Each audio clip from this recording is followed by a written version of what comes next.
观众朋友，大家好，欢迎收看8月31日公视台记台下晡新闻，我是陈淑君，咱先来看今仔有什么新闻重点。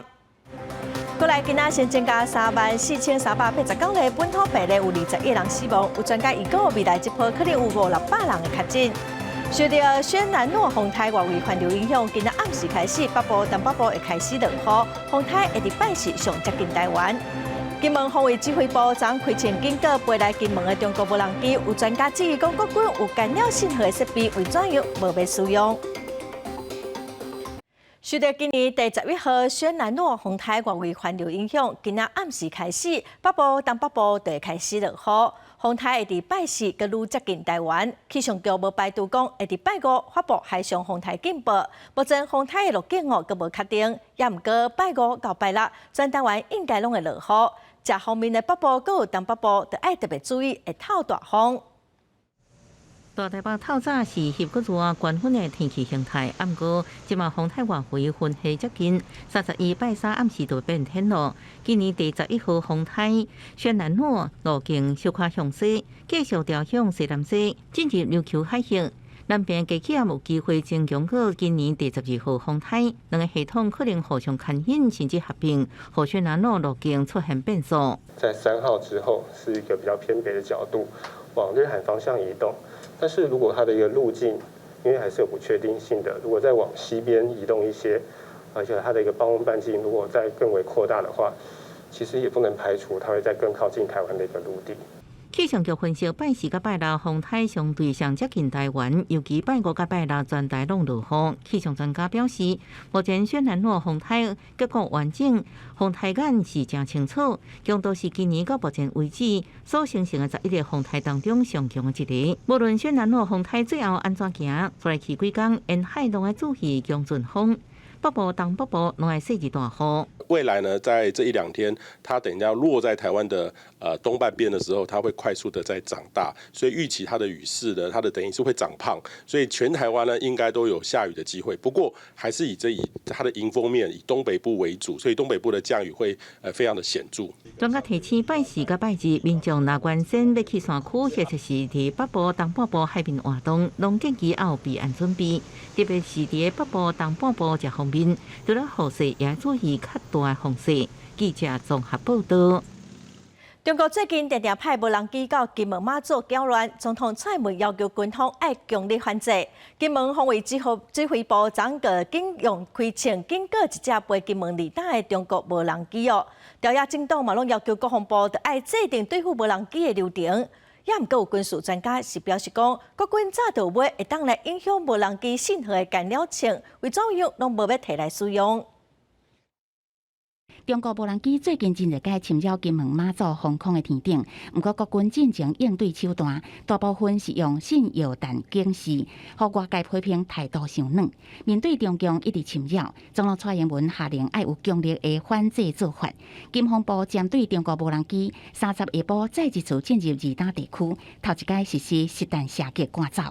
若驱离无效的时候，我们判其对我造成威胁时，我们将按照程序来实施接战的航机，并且依例来遂行自卫权反击。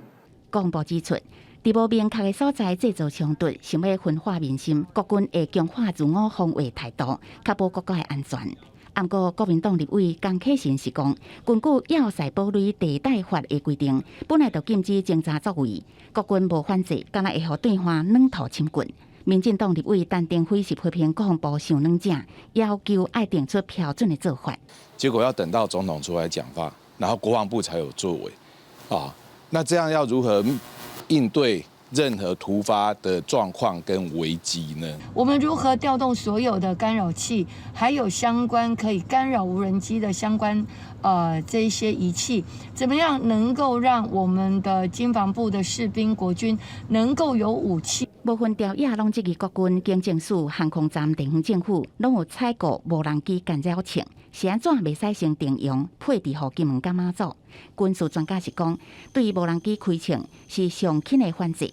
不过，这种硬杀的做法成果有限，也未必你干扰枪进行大规模信号干扰。事发之后呢，没有呢赶紧去跟友军单位，比如空军调用这种无人机干扰枪来运作。说真的是让大家匪夷所思啊，因为其实中国他打的这是一个认知作战他呢就是要故意拍摄你守军面对无人机惊慌失措，然后凸显你无能。另外，日本防卫省统合幕僚干部指出，中国一台攻击无人机30下晡为东海经乌克兰本岛甲宫古岛中央的空隙飞入太平洋，再搁转往台湾花莲外海。日本航空自卫队紧急派战机起飞监控。国防部表示，将对查中共无人机进入咱空隙，会严密监控掌握动态。记者综合报道。再来看陆军航特部空降训练中心，今仔透早，甲一台4300多公斤重的悍马车，拔伫六甲送顶头，对1100英尺的空中顺利降落伫地面。军方表示，这是比人跳伞更较困难的任务。这是6点20分，空军第6联队413动运输机来到屏东昌隆农场的上空。6点30分一到，9700磅、大约4300多公斤重的悍马车，伫拖曳伞和风力牵引之下，非常的紧为飞行机内底防拖出来，为空中来降落。6点31分，成功到落地。悍马车等重装备武器空投在装载捆绑技巧以及伞具的准备。确保装备等物资精准投射所望地区。这架车会当成功到落地，见证了国军联合空降作战的能量。悍马车要为1100英尺的高空空投，军方表示，上重要的就是捆绑的机卡。透过每一种装备捆绑的机卡，还有降落伞的运用，确保这个装备降落的时阵会当精准伫个目标区内底。而这个距离，敢若有50公尺内底的误差，比人员跳伞还阁困难。应用的时机在于战时武器装备、油料补给及民生用品等物资的空投，以利支援部队尔后作战。军方以3顶头木线成功来空投着悍马车，而因应用机不断来轻了，还有演习的动作真济。后个月5号开始，我军嘛要举行联用操演，国军会进驻屏东恒春三军联训基地，展开着火炮、直升机的作战演练。记者王丽婷、明昭款屏东报道。面对中共的军事威胁，海洋委员会主委李仲伟传出讲，因为家庭的因素未辞职。行政院长苏贞昌已经同意，嘛因为中国海空威胁不断，所以外界嘛特别关心。传出讲现任的海巡署长周美国有可能会接海委会主委。中国对台海一直有军事的侵扰。现主持海委会主委李仲伟表示讲，因为伊要照顾坐回的老母，所以要提出辞职。因为这个副主委蔡清标嘛要归建，海委会高层可能会出现无人的状况。行政院长苏贞昌讲，虽然有表达要甲慰问，不过也是会尊重这个李仲伟要互伊辞职，伫个9月初2开始生效。你要超前部署嘛？我跟委员讲的这个突发的状况，他只要进来的话，就有他进来的处置的规定嘛。不然你告诉我有什么规定？处置的规定就会去该开火就开火。李仲伟是海军中将退伍，伊的作风真硬斗，捌做过国防部的商务处长、海军副司令、海巡署长的职务。伊的经历真丰富，伫任内伊主导兴建12架安兵级的这个巡逻舰，嘛策动兵舰转弯的机制。伫个整合海巡甲海情的这个作战有联系，即卖时阵嘛已经连带着影响到海巡人数的变动。灰色地带冲突以及国际合作的能力，我相信是未来海委会主委考量人选非常重要的条件之二。因为中国的威胁也是原在，避免人事过度波动。海军出身的海巡署长周美武，伊万讲会当来接任海委会主委。警职出身的海巡署副署长蔡忠明，伊是来接任署长。海巡军警职拢会规个来做变动。记者综合报道。隔剩80几天，特别选举咯，民进党台北市长参选人陈时中甲副市长黄珊珊，今仔拢去登记参选。黄珊珊嘛邀请候选人做伙来辩论。陈时中落选，陈时中落选，3月透早9点，26个市议员参选人甲竞选团队甲民进党台北市长参选人陈时中委我来到台北市选举委员会登记参选。我要确定参选台北市长，我要把大家照顾好，将台北打造作一座充满希望、持续进步的城市。还在小朋友在看着，对啊，我们给予承诺啊。虽然小朋友现在还不见得能够听懂，可是从眼神看到，我们看到他们的期待，也看到我们的希望。现场有支持者赞声，嘛有抗议的人来呛声。好。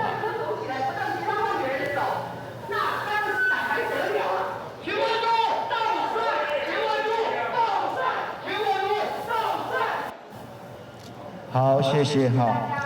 伫门口演讲了后，陈时中甲竞选团队就赶紧去楼顶登记，因为连暝伫10点就换民众党加不党籍台北市长参选人黄珊珊来登记。伟大市民，伟大市民。黄珊珊伫登记进前是呼吁各台北市长参选人做伙来辩论输赢。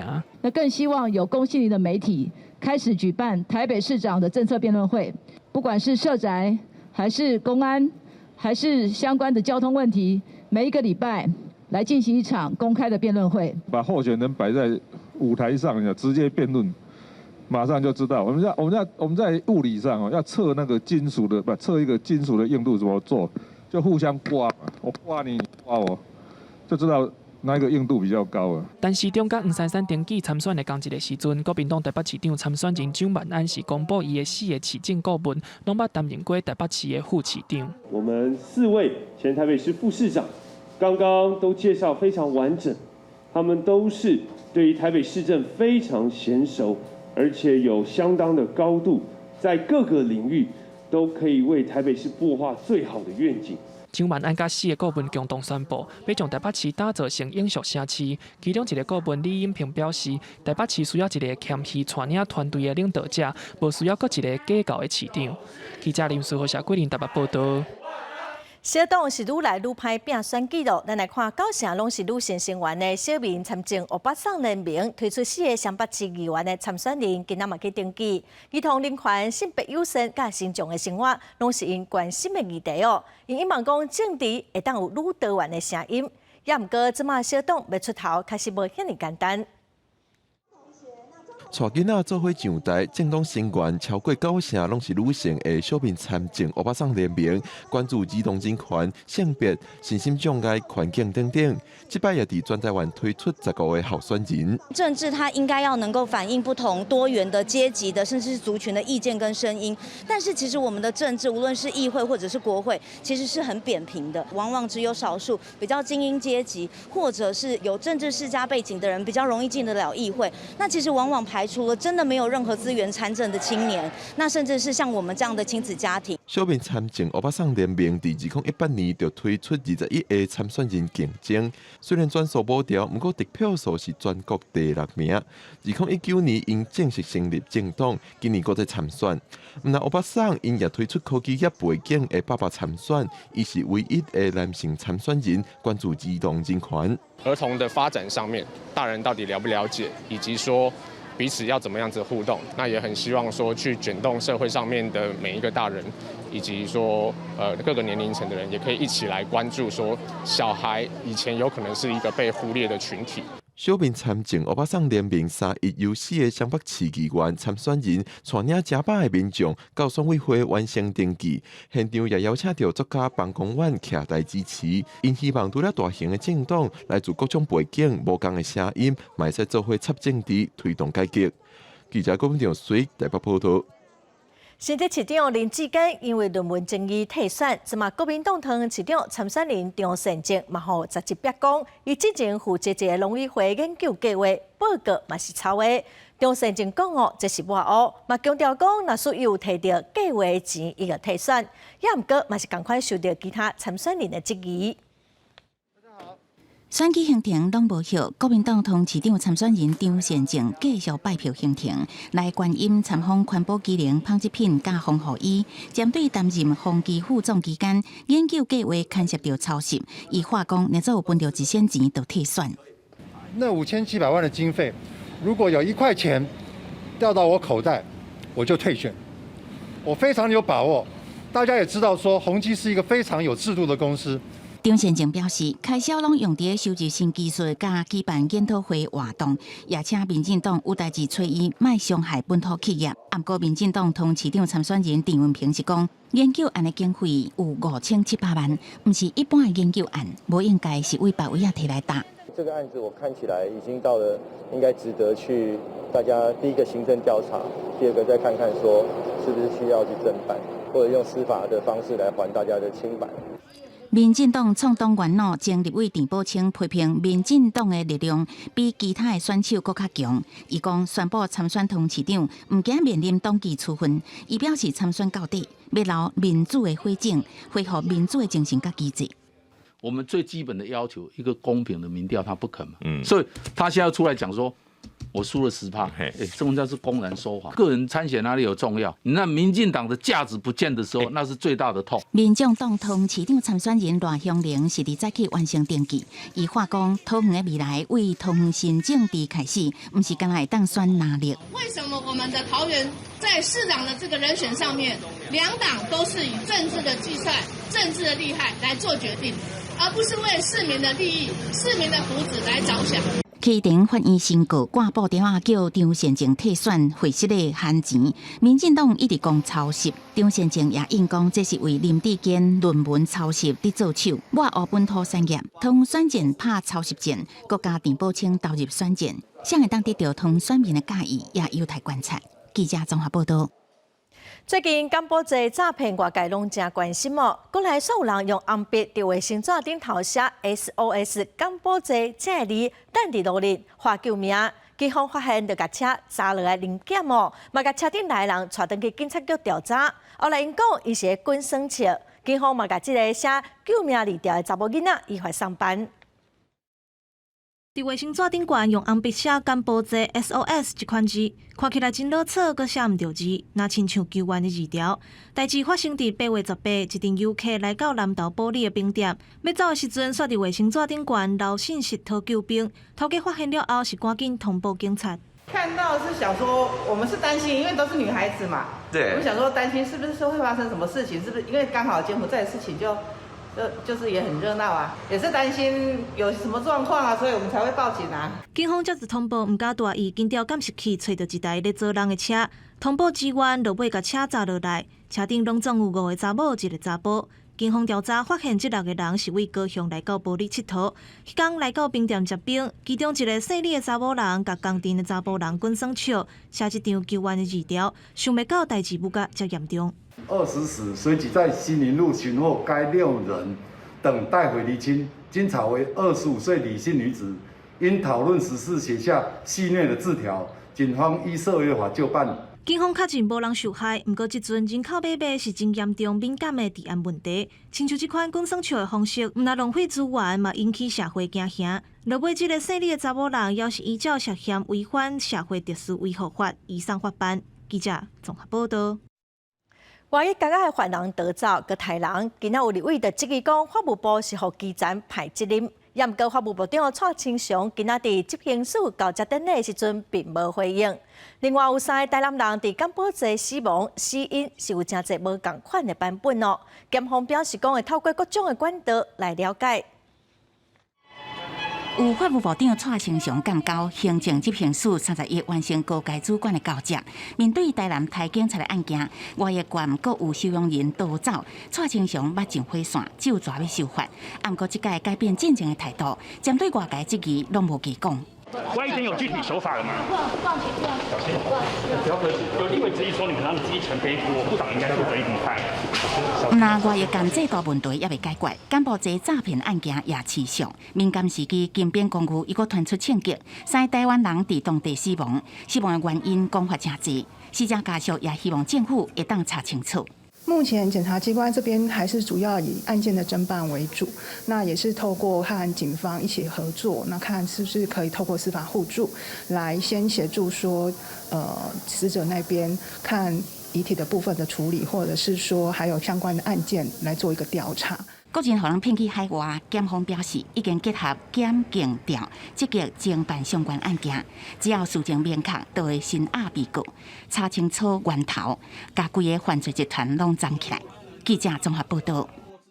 啉酒赛车的新制度伫3月30日已经实施了，在伫车顶的乘客处罚嘛加重哦。高雄的警方伫2到半暝4点外，伫咧查一台违规倒弯的车的时阵，发现讲这个驾驶毋但啉酒，佮载3个朋友哦，甲这个驾驶以公共危险罪以上，这3个乘客嘛拢收到至少6000块的罚单。白色汽车因为无等倒弯的顶，就转弯，互警方抓落来。高雄前进派出所29号半暝4点外，查落来一台违规倒弯的车，结果驾驶一落车，警方就闻到真重的酒味，车顶煞搁载3个朋友。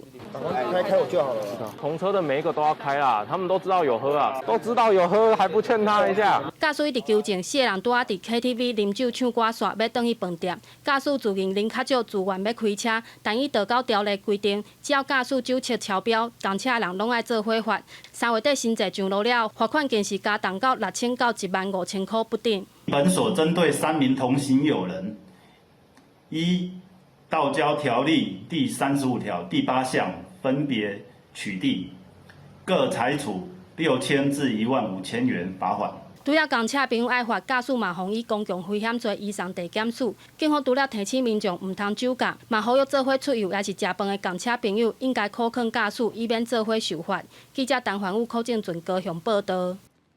华航展开临时的董事会，通过要买16台的波音787的客机，预计2025年就当开始交机咯。外界认为讲，这是因为今年4月份来台湾访问的美国参议员葛礼汉和华航的压力。也毋过，交通部长王国材是表示讲，这个采购伫2018年就开始规划咯。We hope you buy the 787. 美国参议员葛礼汉4月带团来台湾访问，拜会总统蔡英文的时阵，伊表示希望台湾购买波音787。华航30举行临时董事会通过决议，要以总值无超过新台币1400亿来购买16台波音787至9的客机。是毋是因为政治压力？交通部长王国材回应，这是华航为2018年就开始规划代志。主要还是在于华航就它营运，还有这个飞机对它公司营运的帮助有多大所做的一个决定哈，也没有什么压力了，因为一个飞机进来还是一个长久的经营啊，也不会说为了短期的压力就来做这样的决定。强调无虾米压力，毋过前技术是讲用波音787代替特别独役的空中 A330至300型客机，会搁较增加人力转换训练的成本。目前中型甲新宇航空也拢是选择采买空中巴士，原因就是波音的造价较贵，空中巴士比较起来较经济实惠，而且同一个航空公司使用同一个机种，也是上好的选择。可是没想到最后还是采购了787，我相信这个它的这个成本上的一个耗损哈，还有燃油哈，因为毕竟还是空巴，相对来讲它的燃油省油性是比较强的，所以这样子的一个结果，其实让我们航空界来讲是蛮意外的。波音737 MAX 捌传出有安全设计的缺点，波音的名声也因安尼受到影响，连带打击飞行员的信心。华航回应，评选主要是注重新世代客机设计甲营运效益，以及业界即马甲未来市场介意的程度。波音787至9的客机整体效益甲综合分析，评选结果是上好的。记者综合报道。因为争议上过大，已经暂停公听会。所谓中介服务法，今仔是有一份针对这个草案的民调显示，讲有超过60%的民众反对政府强化对网络平台的监管哦。有学者表示讲，这份民调嘛指出讲，民众是真烦恼讲网络的言论自由会受到限制。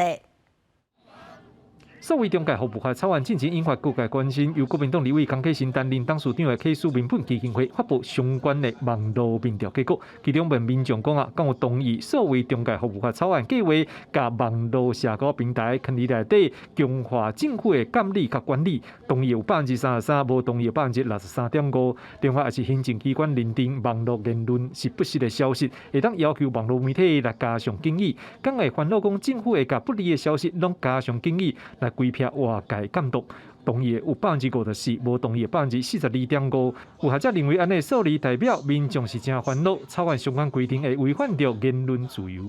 就我们台湾人已经很习惯了，这是我们享有的言论自由，结果今天突然间告诉我们说，网络上我们要来管网络的内容了，而且是行政机关就可以管，可以给你贴黄标，可以叫你下架。所以大家一下子会觉得，难道我以后不能批评了吗？不过，民进党立法党团强调，这项草案当作是还阁伫公听会阶段，只不过是 NCC 听各界意见，了总统府还阁行政院拢对外说明，归零思考，未来支持继续推动。包含这些被诈骗的人，包含这一些性私密影像被散布的人，这些受害者其实他们才是我们在这个法里面要去替他们保护的人，这样子。那当然，怎么样确保他的决定是不会被滥用的，不会去过度侵害到言论自由乃至于创作自由，这些其实都还有讨论的空间。立委嘛强调，要怎兼顾言论自由，还有打击网络犯罪，佫需要各界做伙来思考。记者张志阳、王兴忠台北报道。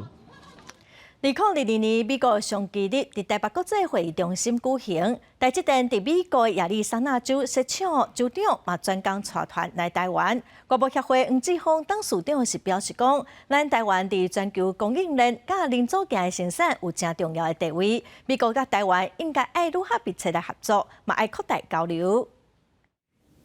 投资上期咨询大会就设伫台北国际会议中心，各由美国各州在台办事处代表人员进行解说。2021年的美国上期日登场，其中台积电伫美国设厂的亚利桑那州州长杜斯亲身率团来台访问，希望促进双方伫半导体甲其他技术甲安全方面的合作，以来甲半导体相关产业业者见面。How proud we are to have TSMC, Taiwan Semiconductor, opening up their many fabs in the state of Arizona. So part of that is, of course, solidifying that relationship. 事实上，台湾甲亚利桑那州的经贸关系真密切，国内有超过100间企业拢伫遮投资，主要是半导体、航太、电子零组件、电脑设备甲相关服务业。外贸协会黄志峰董事长就表示，台湾扮演全球供应链重组的管理者角色，也是关键零组件生产结合者。美国是高科技产业的领导地位，美国上期日是配合企业合作的重要平台。双方会洽谈的采购领域非常的广泛，在消费性电子品、穿戴装置、资通讯产品，特别是5G 相关的设备等等，这些都是今年双方要进行采购洽谈的这些重点的项目。黄志峰表示，台湾已经是美国第8大贸易伙伴，对美国出口业甲中美贸易战进程比起来，去年已经付657亿美金，成长8成，创历史新高。会把握这关键时刻，积极布局供应链，争取拜登政府推动的基建计划上期，继续将台美商务交流推向高峰。记者综合报道。来看苏联时期最后一任的领导人戈巴契夫传出讲，长伫莫斯科的病院过身了，才到91岁。外界认为讲，戈巴契夫是结束美国甲苏联冷战的关键人物，伊嘛促成德国统一、苏联解体，然后民主化。也毋过对前苏联的人民来讲，戈巴契夫是造成经济衰退、跟苏联解体的罪人。91岁过身的前苏联领导人戈巴契夫，晚年的健康状况无好，反复进出病院。6月份，也有媒体报道，戈巴契夫因为腰椎病住院治疗，是毋是甲死因有关系？爱国确认。Поэтому больше деловитости, больше демократизма, больше организованности и дисциплины. 戈巴契夫是苏联时期最后一任领导人，1985年就任了后，短短无到7年时间，对国内推动国家开放甲经济重建，佮带旧苏联跨出国界线，积极甲美欧西方强权建立友好关系。英国首相柴切尔夫人捌当面讲，戈巴契夫是一个应斗阵合作的人。戈巴契夫伫1987年甲美国瑞根签署减少军备的中型核武飞弹协议，2年了后甲老布希合作，共同宣布冷战终结。同年柏林围墙倒去，戈巴契夫入驻苏联出兵，体现冷战了后的和平政策。在20世纪末期，国际外交的经济发展上，戈巴契夫有真重要的地位。伊终结美苏冷战甲核武对立，促成东欧国家脱离苏联统治甲东西德统一。毋过创新内政造成经济衰退，共和国联邦也渐渐脱离苏联独立。军界民权加上传统共产党势力强烈反弹。1991年7月改变，戈巴契夫做着软禁，了后宣布辞去当领导的职务。龙飞落台。His tragedy is in a sense that he was too decent for the country he was leading and trying to lead in the direction of overall decency. 逝去政治舞台戈巴契夫，伫1996年是要透过总统选举重回政坛，不过得票率成果加失败。历史看待戈巴契夫评价讲过拢一半一半，西方领袖认为伊改变苏联命运。欧盟主席冯德莱恩讲，伊是值得信任甲尊敬的领袖。法国总统马克宏俄罗伊对和平的承诺，改变欧洲的面貌。英国首相强称俄罗伊的勇气，尤其伫俄国攻打乌克兰时期，戈巴契夫当年对苏联民主开放坚持是搁较珍贵。公视新闻张淑芬报道。来看中国广州的清泉传出讲疫情又搁开始滚假，当地嘛发现 BF15新的变种病毒的案例是个愈合高团。清泉部分所在嘛已经全区来管控到9月初2。这台火车入去社区搭红色围篱，深圳有250万居民的量化区，各种56场所批发市场30全面关起来，大型活动暂停。当局表示，民众要进出主题区，要提出24小时内体检阴性证明，餐厅要限制人客人数名超过总量50%。这是自治到当局针对罗湖、福田、龙岗这出同款的措施了后，新增加的防控区。中国到即马依然坚持动态清零政策。深圳最近疫情冲击，染疫人大部分是为罗湖区甲福田区来的，官方要求居民无必要唔通出外。根据深圳卫健委比对8月23以来所有病例基因定数，大部分确诊者是第一摆伫当地发现的 Omicron BF.15变异株，这是 BA.5.2.1变化出来，表示传播的速度更较紧，隐蔽甲传播力更较强，非常高怪，刷来去一段时间是全市防疫的关键。当局已经发布系列防疫措施，包含24个地铁站暂停营运，335个公车站停驶，防控至少到9月初2。各根据疫情发展滚动式调整，各部分病院也发布停诊公告。公视新闻恩文玲报道。罗西亚甲乌克兰战争嘛影响到海洋的生态，有5000只海猪不幸过往。专家监控乌海半岛发现讲，罗西亚军方的潜水舰甲军舰大量使用声呐，影响到海猪听甲看的能力，嘛造成因无法度有生存的能力，最后死亡。今年63岁乌克兰科学家伊凡·卢塞夫伫乌海沿岸海沙堡行来行去，总算心情放轻松咯。因为今日无发现任何死去的海猪啊。卢塞夫是西南部图兹利河口国家自然公园主任，去年伫海岸线44公里范围内发现3只海猪的遗体。不过今年俄乌战争开始了后，伫5公里范围内都发现35只，因为身躯无希望啊，或者是伤口的痕迹，推断不是外力造成死亡。Сонари – це пристрій, які використовують на субмаринах, на надводних човнах, які були в великій кількості у нашому тут Чорному морі, з північно-західної частини, які використовували дуже часто кожного дня, і вони вплинули на акустичну систему дельфінів. З'явилася акустична травма дельфіна, яка приводить до того, що він сліпий, не може нічого робити і гине потім. 另外，海猪免疫力也下降，较系染到致命疾病。土耳其海洋研究基金会3月时阵就警告，冲上海海猪的尸体会无正常增加。卢塞夫估算有5000只海猪的死去，占乌海海猪总数的2%。伫20世纪的时阵，乌海估算有200万只海猪，因为掠鱼甲污染数量减少，调查发现2020年只剩差不多25万只。Війна – це страшна річ, вона впливає в цілому на природні екосистеми, вона впливає на конкретні види, які потім дуже тяжко будуть відновлюватися, відтворюватися, щоб ми мали баланс в природі. 事实上，国家公园已经互军事攻击，受保护土地有100公顷小气。俄乌战争影响海洋，双方伫环境基地上也互相指责。俄罗斯科学家认为，海猪的死亡率增加是因为摩尔病毒。卢塞夫团队已经将样本送去德国、意大利，望因解决这个问题。公视新闻恩文玲报道。昨昏开学咯，也毋过苗栗的私立大成高中因为学校经营袂落去，所以赶紧帮学生转去其他学校。大成高中对去年11月份开始，老师的薪水甲一寡厂商的缴款都拢无钱通发。即马学校嘛只剩3个老师，教育部嘛等去了解状况。全国高中以下各级学校30号开学，但是苗栗县私立大成高中连续2天校园拢无啥人，因为少子化甲经营不善的影响，发袂出薪水甲汇款，全学校只剩3名老师，因此无法度如期开学上课。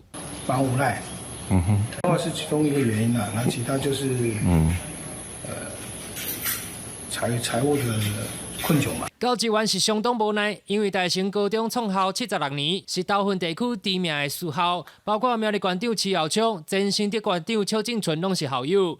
校方表示，除了因为少子化甲设备老旧的影响，学生愈来愈少，当年还阁要纳360万块的地租。去年11月开始就陆续发袂出老师的薪水，厂商汇款也欠了2000万，教师为着生活纷纷拢离职。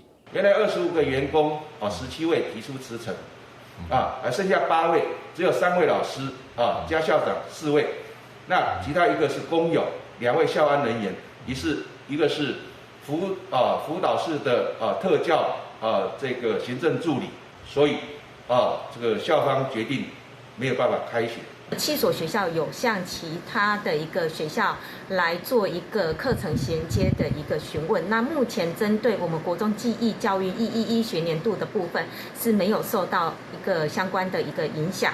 校方已经向教育部各教师来反映，而且协助学生转介到附近的中兴、商工等等的学校。另外，甲大成高中合作的7间国中技艺教育课程，也找到其他的学校来接续，学生的权益无受到影响。经过校方及董事会讨论以后，学校决定在尊重学生及家长意愿的前提之下，111学年度辅导全部学生转安置到邻近的其他学校继续就读。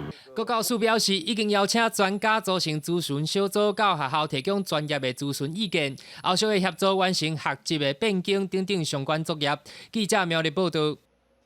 来看台中市一个初优班老师，今年4月份互毕业20多档学生指控讲，伊伫高中的时阵，互老师性侵害。人本基金会今仔佮带另外2个被害者开记者会，嘛佮再对这老师提出指控。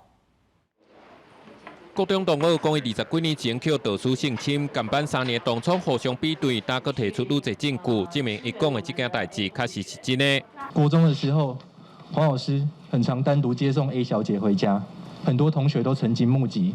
黄老师长期对她单独课业辅导，从国2一直持续到高中。这个老师毋但常常甲受害者单独斗阵，对受害者的关爱明显甲其他人无共款。连介讲话10部学生拢用枪掠去问过，即马收起来，这全是老师咧利用关系，借机会来犯案。当年的他手握很多资源，是个连主任、校长都要敬他3分的人。现在回想起来，师母和小孩大概是他最好的挡箭牌。人本基金会指出，女学生4月要向台中市性平会举报，开始性平调查，但台中市教育局却无甲随停请，也是停职。5、6月也可以当继续用校长的身份参加各项活动，一直到8月，互媒体寄出，教育局才讲要甲留职停薪。请假是你自己主动发动的，不是公权力介入。好，可是停聘呢是公权力介入，并且你不能领薪水。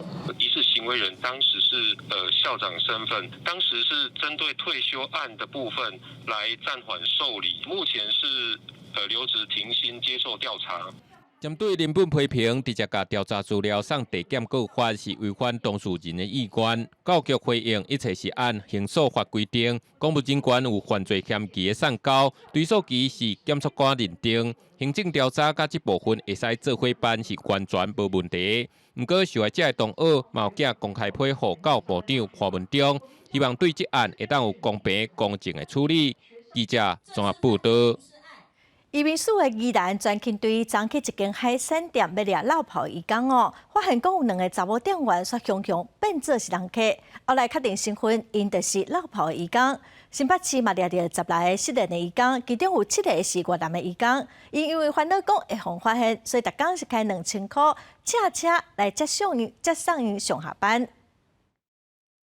坐了，坐这边。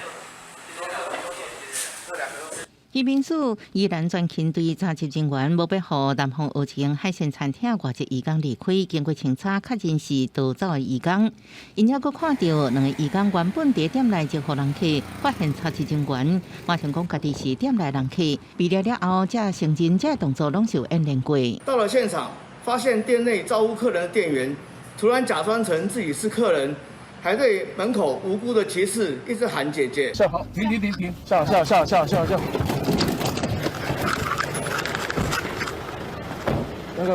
新北专勤队也查到7个逃走的越南籍男性移工，因共同出钱2000块，请高级商务车接送上下班，不过有人互人撞到。移民署表示，在台湾违法外来人口对个人生活安全甲就业影响重大。根据就业服务法规定，若非法聘用外国人，应罚15万以上75万以下，5年内再犯应处3年以下有期徒刑，雇主都要注意。不要聘雇非法来路不明的移工。那目前就业服务法最高的罚则会罚到75万。好，那这个罚金真的很重。受疫情甲欠工影响，国内逃走移工人数一直欠悬。根据劳动部统计，今年1月国内逃走移工人数差不多5万多人，7月升悬到7万多人。官府劳工处呼吁，雇主唔通请非法来路不明移工罚金也是真重，也唔通互移工做许可以外的头路，按若无也违法。记者综合报道。来看 S20台湾泼水音乐节，顶礼拜伫台北举行，也毋过因为主办单位伫活动的前一天才公告讲有一寡国外艺人无法度来台湾表演，嘛无要开放退票哦。有歌迷就向立委申请，行政院消保处嘛表示讲，因至少就接到600件的申诉，会甲文化部合作，找业者来讨论，会保障消费者的权益。中国界宣传也邀请南韩有名艺人 CL 参加 S2O 台湾泼水音乐节，结果音乐节已经伫顶一周末伫台北大家和平公园举行。不过音乐节前一天，主办单位才公告，包含 CL 等部分国外艺人无法度来台表演，也无开放退票，引起歌迷不满。一直打到这个斯奈特的电话里面，然后没有人就是做回应，选择没有去参加这个音乐节这样子。然后我们是希望能够全额退票，以免就是之后还会有类似的事情发生。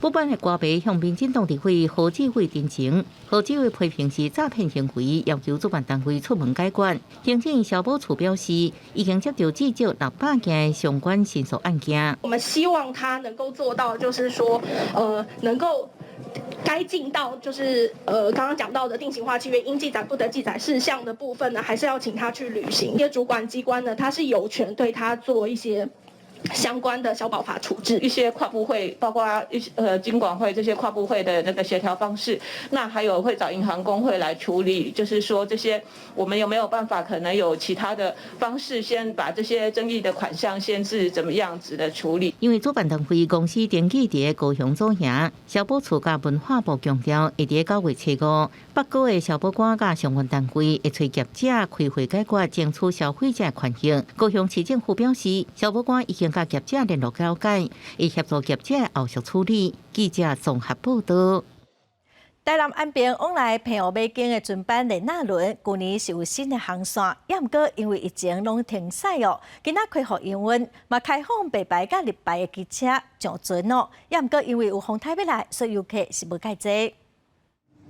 游客奥多麦透过轮船的工作人员协助之下，一台一台往轮船顶干来运，准备随着游客到澎湖的马金展开旅游。31号日头早，台南岸边驶往澎湖马金的尼那轮第3度复航，趁到疫情趋缓，首波坐船的游客嘛讲真方便。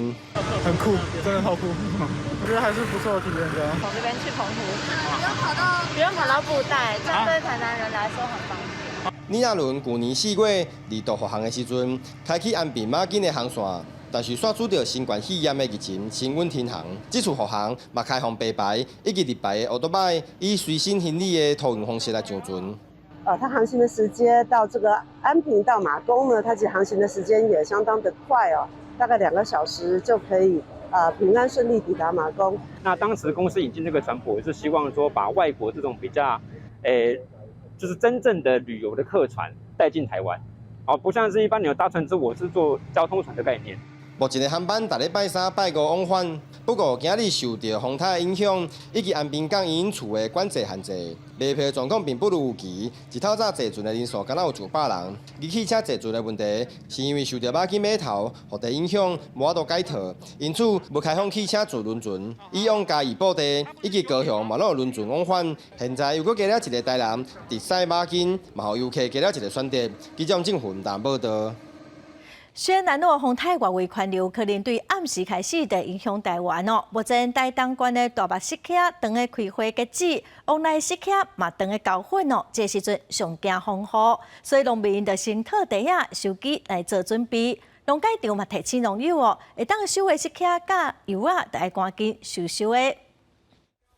台东的日时真好天，不过石溪果园内底农民却无用饲叉，这一批调整产期的大目石溪当日结果却拄中着讲风台要来啊，农民赶紧甲土地起哩，安尼过来甲加强保护，还阁爱收机剪花，以防讲若是大风会去甲这个果实甲掀歹去。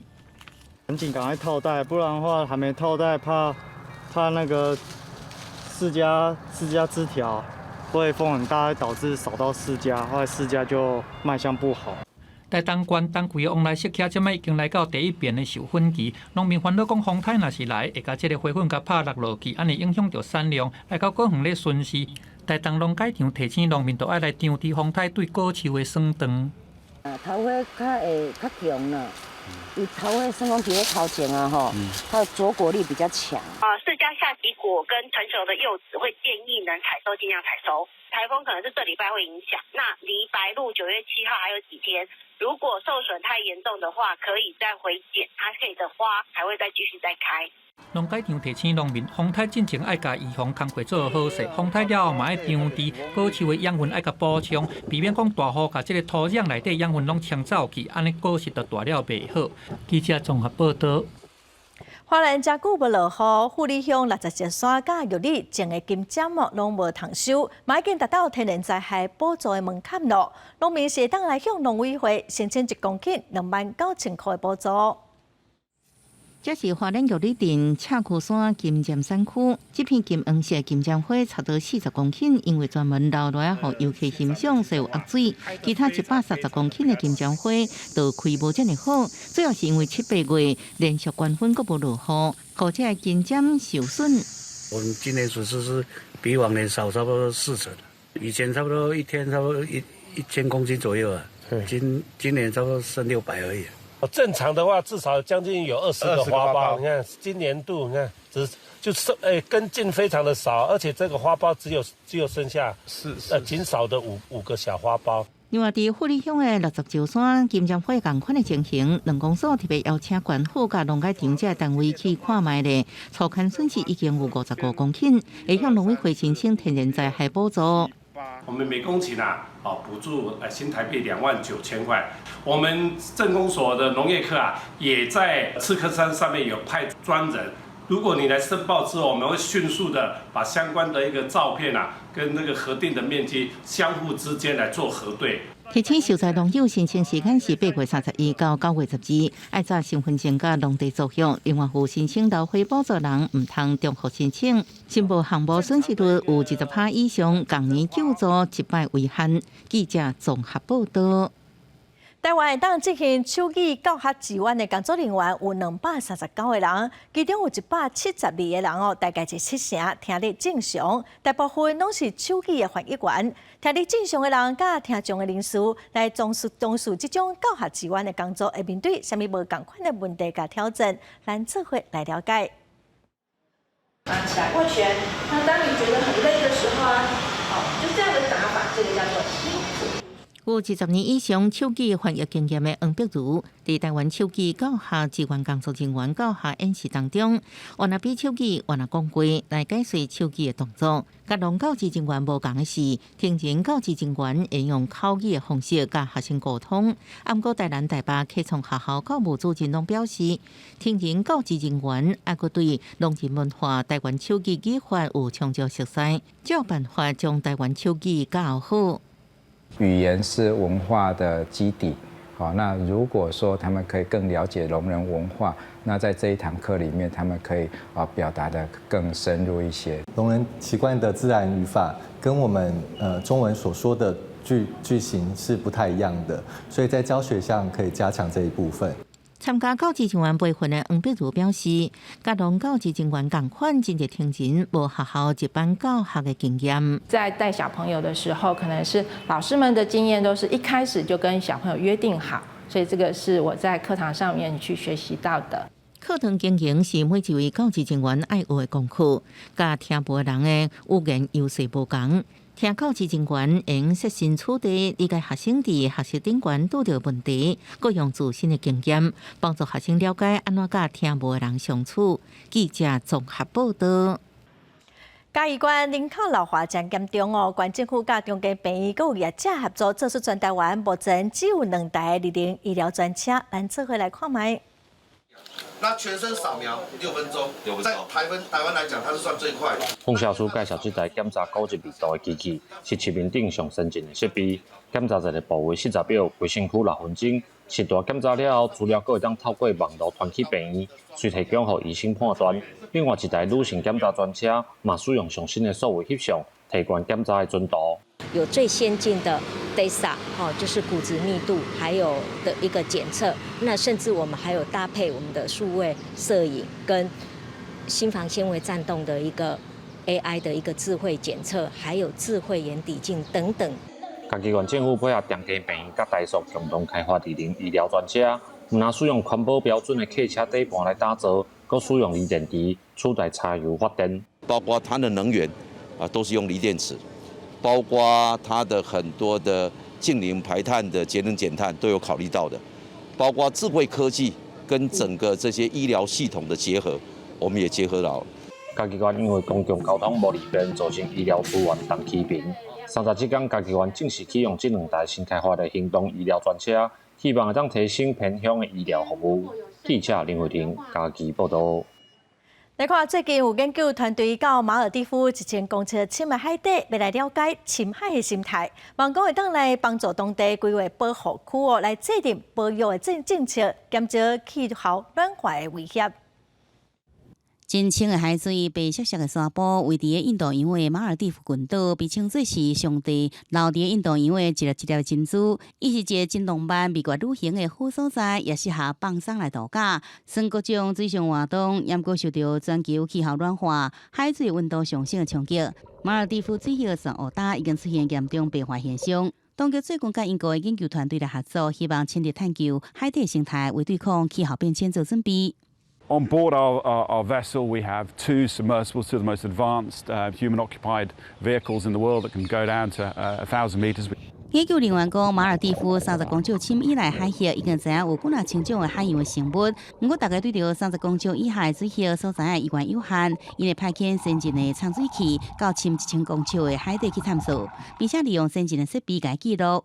另外，这项海底探索任务会甲在地生物学家来合作，因为首先来掀开海底神秘的面纱。We're trying to look at what lives on the seabed, what fish are near the seabed, what are the environmental parameters that create the habitats where these creatures live. 马尔地夫陆地平均的悬度，敢若比海平面悬出1.5公尺。气候变迁唔但可能让珍珠失去应该有的光彩，甚至可能带来多数沉落去消失的飞机。研究团队希望这摆35天的海底探勘，对着更加了解当地海洋的生态有帮助，并且协助马尔地夫制定保育计划，并且划定保护区，甲暖化威胁降到上低。国际新闻张回斌编译。下半部的天气，咱来看县市详细资料。北部地区上低29度，上悬35度；中部地区上低30度，上悬34度；